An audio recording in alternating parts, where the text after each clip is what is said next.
Good evening, friends. Today we are going to learn Newton's third law of motion and that is laws of motion. So third one is Newton's third law. In the last class we gave the statement and Newton's third law. So here is the rocket is working. Here the rocket is launched based upon the Newton's third law.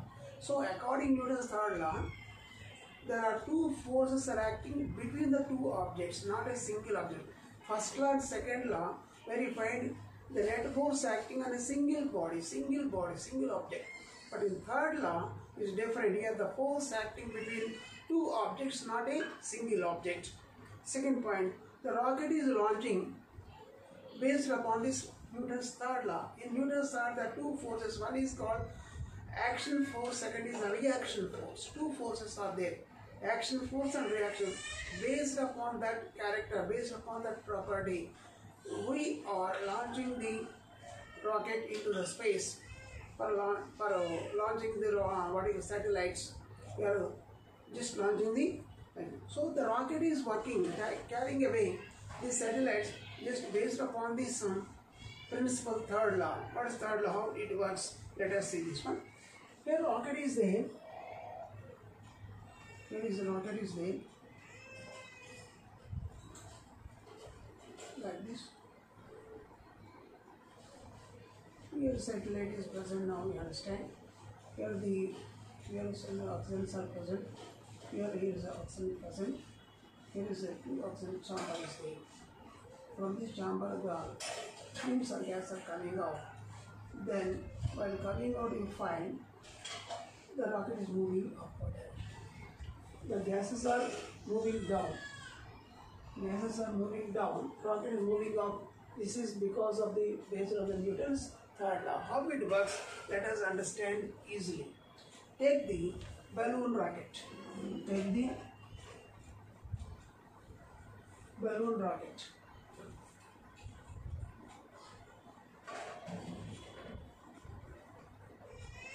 Take the balloon rocket. How this balloon rocket works? Now take one a long inextensible thread, and at this end, at one end, fix. You take one inflated balloon. Close the balloon with your finger. Just to close it with your finger. Now it is inflated balloon. Sticking with the double sticking tape. Just to take it and stick to the a small strip of plastic pipe, that you can say straw. We are using a straw for drinking cool drinks and all this juice, and like that straw, just to take a small piece of straw and insert the straw. Just you drag this thread to this straw piece like this. This is the thread is passing through the strip of the small piece of the straw. Now you take one double fixing tape, a small piece of tape, and fix the balloon to the straw piece. Balloon to the straw. Then open this. Just to open your finger at the neck of the balloon. What happens? So when you open it, immediately the air coming out. While the air coming out, the balloon is moving fast at high speed. The balloon is moving at high speed like this. On this side, like this. Why? So air is coming out. Air is exerted out this side. Balloon moving that side. What is the reason? So when we open the mouth of the neck of this balloon, before that, when you close the balloon, what happens? There is some air is present. The air is exerting force equally on all sides. The force exerted equally in all sides. Equal. When once we open this mouth, what happens? Here the pressure acting on the walls is decreasing. So here the pressure is acting more, here the force acting more, here the force acting less. Here the pressure is less and here the pressure is more. Listen here, see, okay, this. Here is the balloon is there. So when the air is moving out like this, when the air is coming out, what happens? Here the acting balloon, just imagine. So the balloon is completely closed, the neck is closed. Just you find the force acting on walls of the inner side of the balloon is equal. It is equal. So here the force at the back side is equal to the force at the front side. Both are equal. Front side, back side, both are equal. Upward and downward equal. So when we open this balloon, what happens here? When we release the balloon, the air exits out. While the air exiting out, here the force is gradually decreases. The force is gradually decreases. So here the force is less. Here the force is more. So the net force acting in this direction. So the net force is acting in the direction, backward direction. Therefore, the balloon is moving forward. In the same way, in the same method here also, when they release the oxygen and the fuels into the burning chamber, they are burning, producing a huge amount of gas. The gas is supplied into the chamber. So that from that chamber, when the fumes released, when the gas are released backward direction, what happens? Same thing here. The force becomes unbalanced. Unequal force is acting in the chamber. So upward force is more, downward force is less, because the downward the fumes and gases are exerted out. Therefore, downward force is less and upward force is acting more. The net force acting upward direction, the rocket is moving upward direction. The rocket is moving upward. So by using the boosters, they are supplying the fuels into the chamber. They are burning with oxygen and producing large quantity of fumes into the fuming chamber. So where the fuming chamber, the fumes, while they are releasing to backward direction, downward direction. So the net force is rising up. When the net force rising up means downward force acting less, upward force acting more in the chamber, like this balloon. So before releasing the neck of the balloon, the force acting equal in all sides. So when once you release the air to the backward by opening, by releasing the neck, then towards the neck the force is decreased, and towards back side the force is increased. So then equal force becomes a unequal force. So unequal is the backward direction force is more and neck side force is less. Then there is a net force. So the net force acting backward direction. So the balloon moving in the direction. Same thing, the rocket also moving in the same direction. So here what happens now? What happens? The balloon moving back. When we open the neck of the inflated balloon, the balloon moves backward direction along the thread, because the net force is acting. Before that force is a balanced force is there. Once we open the neck, it becomes an unbalanced force. Now there is a net force is arising. So that net force is acting backward direction. Therefore the balloon moving backward direction. So this is the balloon's rocket. So I can find still there is a force exerted by the air inside the balloon. When we open the neck of the balloon, still there is a force acting inside the balloon, which is acting in a direction opposite to the neck. Where we open the neck, the net force acting in the opposite direction, that is a backward direction. So hence the balloon accelerates in the direction of the net force. The balloon accelerates in the direction of the net force, and with that force the balloon moving backward along with the thread. Which direction the net force is acting? In the backward direction and opposite to the neck. So now there is one more experiment, lab activities there based upon this.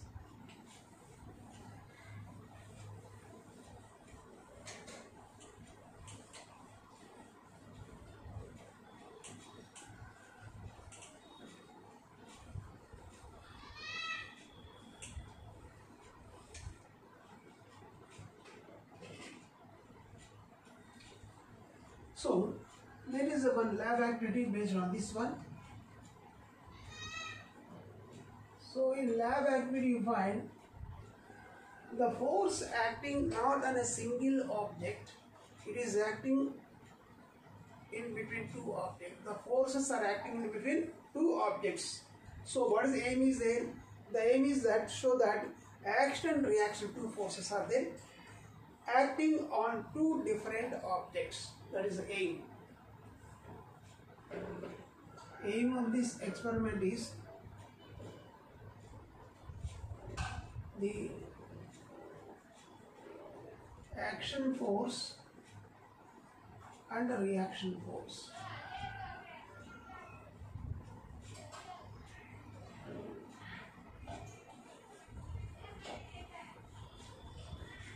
Are acting on two different objects.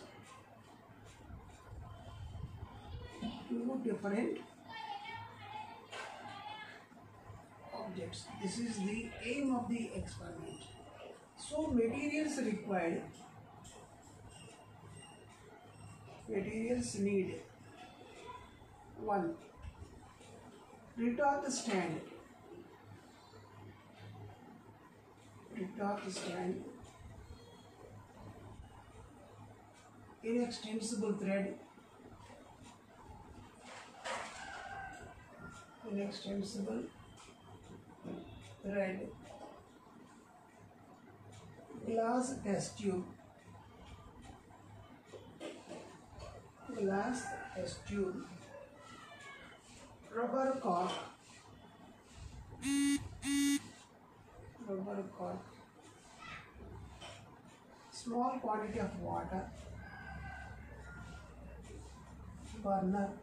Gas burner. Burner is not empty. Gas burner. And matchbox. These are the requirements.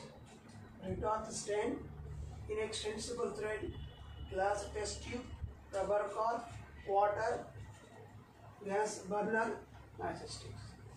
First you take the retort stand. This is the retort stand. To this retort stand fixed one horizontal rod. Fixed one horizontal rod. To this rod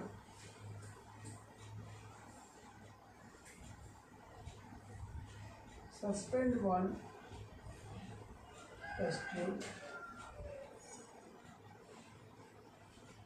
Suspend one test tube. And in the test tube put small amount of water. Small amount of water. Now the open end of this tube is fixed with a cork, not so tightly, just only slightly fixed the cork. Now take the gas burner.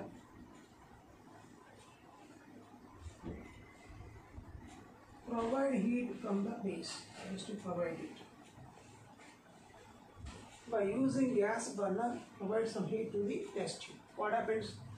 The water vaporizes. The water vaporizes. Yes, this is the water actually, liquid state. This water is vaporized. So as the quantity of vapors increases, the force acting on the cork. As the volume of the water vapor increases in the test tube, they are exerting force on the walls of the test tube and also the surface of the cork. As the amount of steam increases, what happens? The force is also increasing, the pressure is increasing, force is increasing, so that pressure is increasing. At a moment, the cork thrown out. The cork thrown out. Blow out. That is called the cork blew out. So while the cork blew out some force, the cork also exerting some force on the test tube. So the test tube is moving backward direction. Understand here? Here the test tube with the help of this steam exerting some force on the cork is called action force. So with that action force, the cork blew out. The cork blew out. While this cork blew out, in that instant, the cork is exerting some force on the test tube. While blowing out, just while blowing out from the test tube, the cork exerting some force on the test tube. Now that force exerted by the cork on the test tube is called the reaction force. With the reaction force, test tube is moving backward direction. Understand here? So with the action force exerted by the steam, the cork is moving blow out in forward direction. So while moving forward direction, at that moment the cork is applying some force on the test tube is called reaction force. With the reaction force, the test tube is moving backward direction. So this indicates action and reaction forces are not acting on a single object. They are acting in two objects, not a single object. They are acting on two objects. This proves that.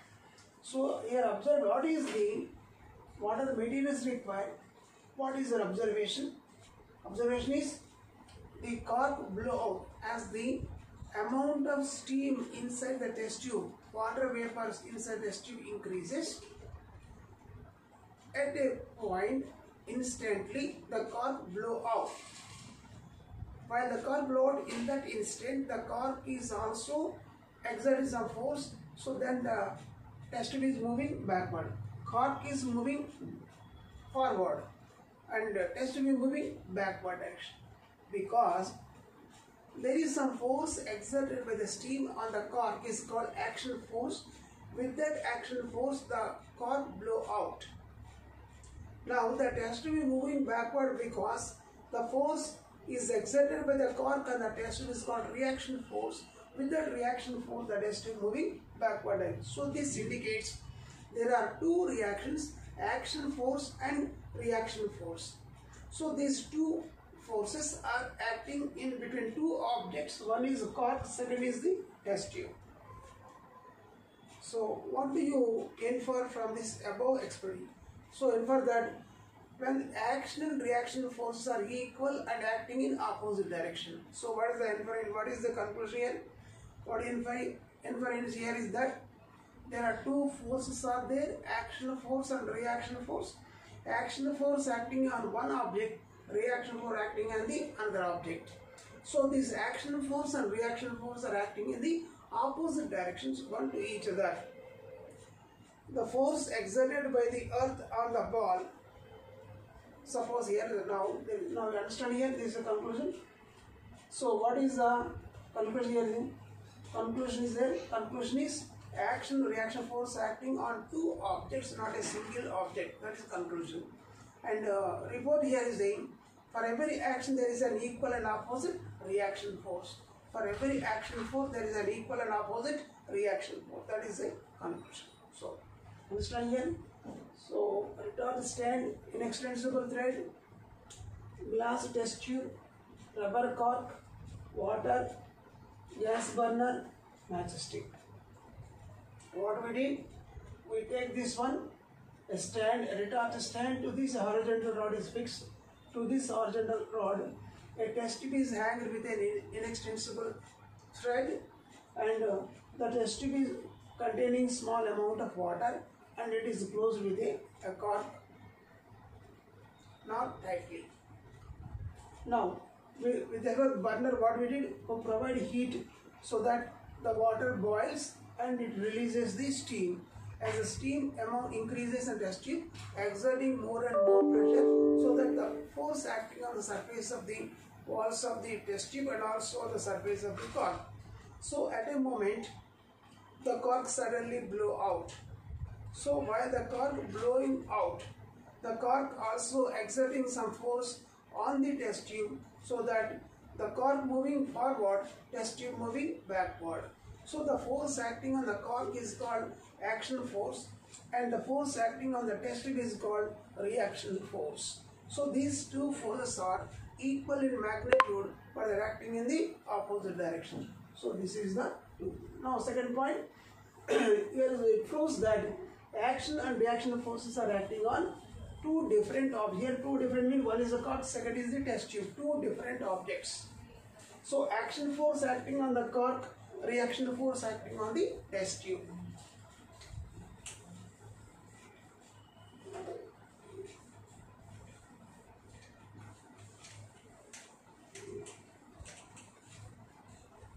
So here is one point, just to think it.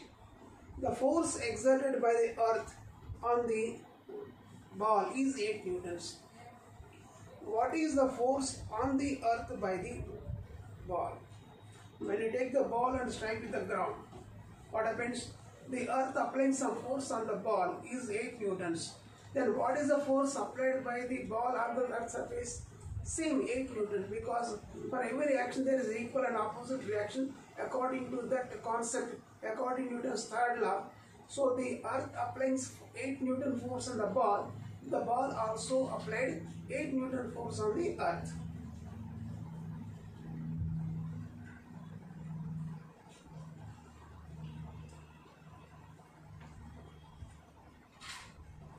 Next, why is it difficult for a firefighter to hold a hose pipe that ejects large amount of water at high speed? Suppose when there is a fire is extinguished, so when the firefighters they extinguish the fire in that process, so the firefighters are holding the hose pipe which is spraying the water, large amount of water at high speed. So why there is some difficult to hold that hose pipe? What is the reason? Hold a hose pipe that is a large amount of water. Why? Because while the water is ejected out through the hose pipe to the outside at high speed, so there is some force is acting on the hose pipe in the backward direction. So the hose pipe always trying to move backward as the water moving forward direction. So that heavy force acting on the hose pipe, to hold that hose pipe is not easy. It is difficult. You have to hold it strongly. So that is because of the reaction force. Next one, conservation of momentum and impulse. Let us see conservation of momentum.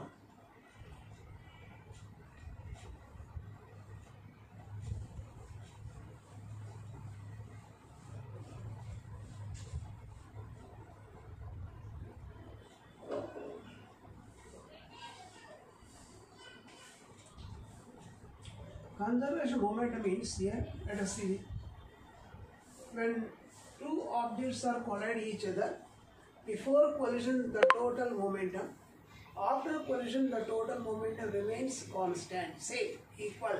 So it is called conservation of momentum. Understanding? So when two bodies colliding, before colliding how much momentum is there for the two bodies? After colliding the two objects, again the total momentum of the two objects is same. So this is called conservation of momentum. Let us see here there is one object is there, mass is equal to m1 and it is moving at a speed u1.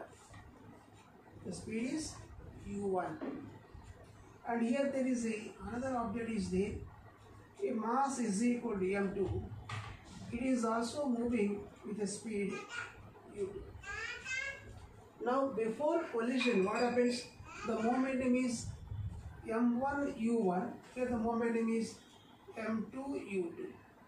So total momentum is m1 u1 plus m2 u2. This is the total one before collision.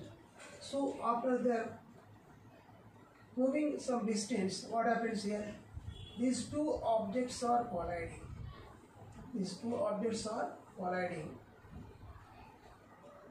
Here this is called m1, this is the m2, they are colliding.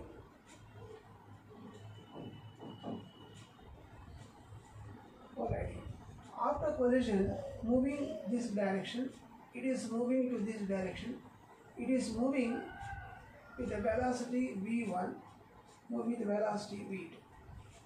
So here the total momentum is m1 v1, m2 v2. Therefore, the total momentum after collision is m1 v1 plus m2 v2. This is the total momentum after collision. So these two values are equal or not equal. It is, let us see here.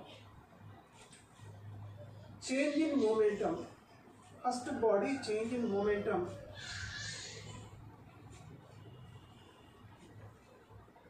Change in momentum is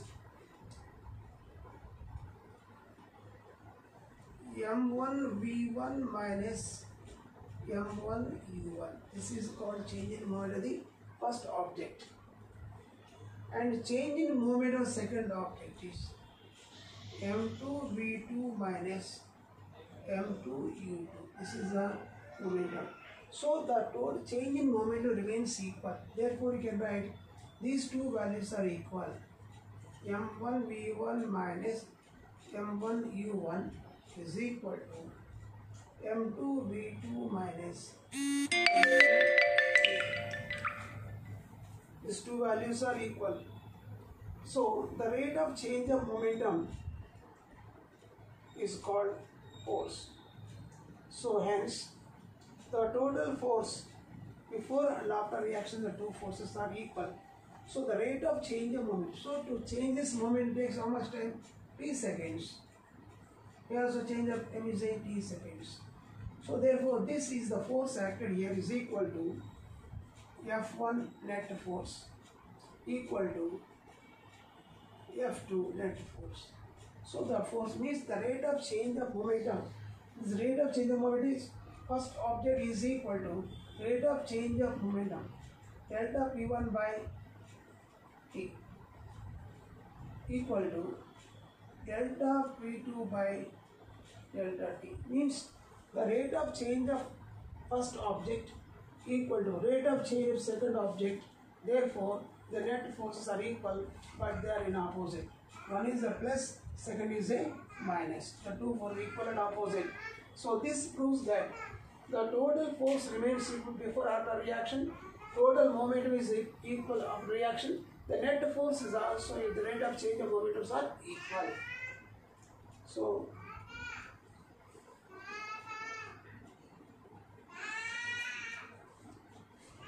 okay, we'll continue tomorrow this revise. Thank you.